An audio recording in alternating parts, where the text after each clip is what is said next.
Hey everybody, I'm Dr. Nicole. Now, some of you may know that I have my own radio show called The Dr. Nicole Show, and we talk about some pretty controversial topics. One of them recently was about the side chick. Now, don't shoot the messenger. We talked about what is it like for the side chick from a male point of view. Big mistake. Actually, it was kind of cool because they gave their honest opinions and you can't be too mad at that. All right, gentlemen, so on my show, you know, I briefed you guys and told you guys that we had a show topic called Will the Side Chick Please Stand Up? Right. And I said, that's a pretty bold statement. And I said, well, what do you consider a side chick? She went into this whole conversation about the rules of a side chick. So we had the show, and I was really surprised at how many women emailed me. They wanted to talk about it because a lot of them had been in relationships where they were considered the side chick, and they had some stuff they wanted to say. Mm-hmm. So then, you know me, I said, well, I want to talk to some of the brothers about it because I want the side chicks to know what y'all really think about the whole concept of being a side chick. So, you know, my first question is a side chick a young lady that's positioned to be a side chick? Or when you meet her, that's who she is, and therefore you said, well, since that's who you are, then let's play on. That's who you be. Okay, so what is it? What's the deal? Well, I think when you think about a side chick, you got to look at the psychology of a side chick. Okay. It's not necessarily either or, it's both and. That sometimes people position themselves where they want to be in your life.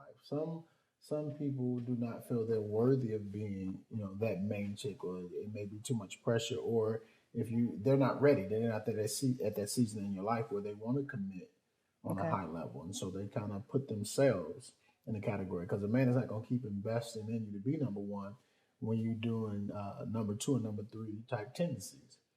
Which would be? For example, if you spend your energy and time with someone, they're spending more time at the club, you know, than they are on bettering themselves. If you are more happy with handbags than you are with healthcare, then, you know, you've promoted yourself to a side chick because you're not focused on the main things of life. And so you could thereby qualify to be the main chick in any man's life because you, with your value system, is contrary to being the type of lady that can actually compliment someone on a high level. She places herself there by her approach or by her reaction to the things that you do at the beginning of, say, a courting process. Okay. I pick you up, we go out, I take you home. You had a good time. Mm-hmm. I pick you up again, we go out, you're wondering where the sex is. Okay. I wasn't even thinking along those lines, but since you were wondering. Right, okay. And I'm feeling kind of frisky, and I'm okay with that. Okay. However, the next time I pick you up, understand that everything we've done previously is going to I'm going to take into consideration moving forward what type of relationship we have. And it takes on, too, also personal responsibility. Like self-esteem is something you bring to the table yourself. Right. Self-discipline, how you allow somebody to treat you, that is based on who you are. I always tell people when I was a kid growing up, I used to love Cracker Jacks. And it wasn't because I loved the box, it's because I loved the prize on the inside. Right. At the end of the day, most women or most men sometimes allow people to treat them like they're the box versus the prize. Right. And so at the end of the day, people will treat you how you allow them to treat you. I teach people how to treat me. And so someone being a side chick is ultimately what they've allowed to happen in their life. Like some women, you can never make them a side chick. They won't. They won't even tolerate or stand for it. So if you let somebody treat you subpar, they will. And at the end of the day, you can't blame a man if you've allowed yourself to be placed or positioned in a particular area, because a fair exchange is no robbery. But here's the thing. It's not really a fair exchange from the door, because the only way a woman can be a side chick is if you already have somebody. Well, no. That's not a rule. Yeah. Because a guy can just be dating women. Right. He can have a chick as like the main chick that, okay, I like her. This is who I want. But we're not in a committed relationship. We're not there yet. So he has chicks on the side by virtue of the side chick. Okay. These are the chicks that he set aside to talk to when the main chick is busy, or vice versa. The side chick is just the chick that he only does certain things with. Maybe they just do Netflix only. Like, she don't get public appearances, you know? Okay. Yeah. So she doesn't get a title. Well, it's not. Nobody has a title. Okay. Because at the end of the day, if you have a girlfriend, then the side chick really wouldn't work well, because I always say that a real woman is worth more in terms of more demanding than 5 side chicks. Because 5 side chicks, one of the 5 may just like, you get her handbag once every 3 months, she fine with her life. Okay. Or the other one, long as you, take her to the club twice a week, or this one, long as you go to church with her, she fine. So they all got maybe one need, but a real woman has a myriad of needs that you have to meet. So that's more demanding than side chicks. So then there are different levels of side chickdom, so to speak. Absolutely. Because you may be, what I'm hearing you say is you may be dating a lot of women. Your target is one young lady. Right.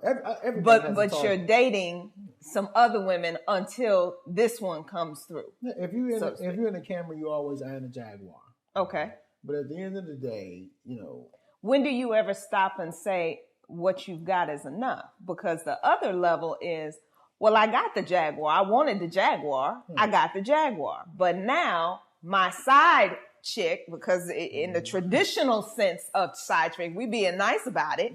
Yeah, but in the traditional sense of side chick, it's I have a woman and I have a woman on the side. It's real cute. Maintenance and upkeep for a Jaguar is a lot, so sometimes you just need that Camry, just in case. To do what? Well, just the maintenance and the upkeep. You got to put premium in the Jaguar. And sometimes, the Camry is also great to have by. It's just you have access to both. You just keep them in 2 different places. So again, our first question was, and my listeners would be like, Dr. Nicole, you letting them compare us to cars? But we gonna go with that. We don't know flowers. Right. Give us a break. Like I said, we gonna go with that. I'm gonna get some heat, but we're gonna go with that. But if you got the Jaguar, and the starting question was, has she been positioned to be that? Because there's a lot of brothers, you come from the angle of it's your self-esteem, it's this, that, that, and the other, and that's cool until you get to the root, which is there is a man that has a woman that he's in a committed relationship with. Now she's being cheated on. Well, but this one... That could be a whole nother topic. Yeah. Right. Physical or emotional. But she's being cheated on. The woman, the primary woman, the Jaguar, is being cheated on. The side chick is a side chick because you first had a woman and you said, but I like my Jaguar. And I don't want to give up my Jaguar because it's got really nice leather seats and it heats up and it looks so nice when I drive down the street. But I would also like to have you too. Some of us have 2 cars, absolutely. Right? So what's up with that? Let's look at it this way. And I'm happy you said she's being cheated on. Because in my mind, you're either single or you're married. Okay. There's gray area in between.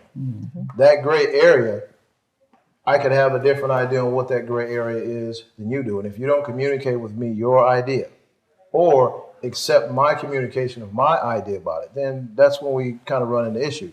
I'll give an example. And I'll speak on past experiences. Dating a girl for 3 years. She obviously is your main, if you want to put a title on it, girlfriend. Right? However, you guys are married. You've discussed marriage. You've told her, my belief is you're single till you're married. A committed relationship just means I'm committed to working at our relationship until it gets to a point where maybe we do get married. That does not mean you have full dominion over me, my body, and everything that I do, to where I'm not still going to be myself and have my options open. Same thing you would be doing. Because as we all know, a relationship could end any given day. Mm-hmm. A woman can meet somebody else. She can meet a richer guy. That happens. She can meet a more handsome guy. That happens. I like you, Derek, but I feel like I'm gonna go get my boots now, put my boots on, because that's so it's so white bread from the standpoint. You with this woman for 3 years. Mm-hmm. Does she know you have a side chick? She indirectly or directly. And I'll answer that. Okay. Because this is it is complicated. Okay. But I'm going to tell you this. Okay. Now, we're just a messenger, too. Don't shoot us. Right. We're just engaging the topic as intellectuals, hypothetically. They want to know. They want to know. So I'm trying to have the real conversation. Does she know because of what she experiences? Which one you're asking? Because it's two separate things. Okay. For me to say to you, I'm single until I get married. I'm committed to working at this. I want to be married. I want a family. Right. You heard that part. Right. Did you hear the part where I said, I'm single till I'm married and I want a family, I want a commitment. However, because I'm single till I'm married, single people date. Single people talk to other people on the phone. They go out to lunch with other people. Those other people may be of the opposite sex, where they're women. But does she know you have, because this is the problem. Does she know you have a side chick? That's what I'm asking. Because we're not talking about. They have and they haven't. Okay. Up front, I'm not going to say, hey, I met a girl and I went out to dinner and went out to lunch with her. And you know what? I'm attracted to her and I like her. I'm still attracted to you, baby. But this girl, she has something. I'm going to go out with her again. Right. I went out with her twice. But we kissed. Should I do that? Or is it just kind of assumed I'm still single? The reason why a side chick would be in any man's life is, for one, he's afraid. Mm-hmm. So at the end of the day, the ability for men to bounce back is harder. So a man feels afraid that if he gives you his all, then that's all he would have. Mm-hmm. And so at the end of the day, a side chick is also an out. Mm-hmm. It's a just in case, you know. And I'm not trying to compare a woman. And women are beautiful. I love and respect women. But when you think of it as like a spare tire, at the end of the day, just in case this one goes flat, I don't want to be stuck on the side of the road of life alone, awaiting maybe somebody to come by and it works out. So then I keep this spare person on the side that I know that I've invested some time in, that if this doesn't work out, then I can continue to move forward with my life. At the end of the day, that will be the psychology of the side chick. And that person can provide a different need. You can be with your main chick and she's providing the physical, the emotional, the spiritual, even the financial. But this side chick could just provide an emotional need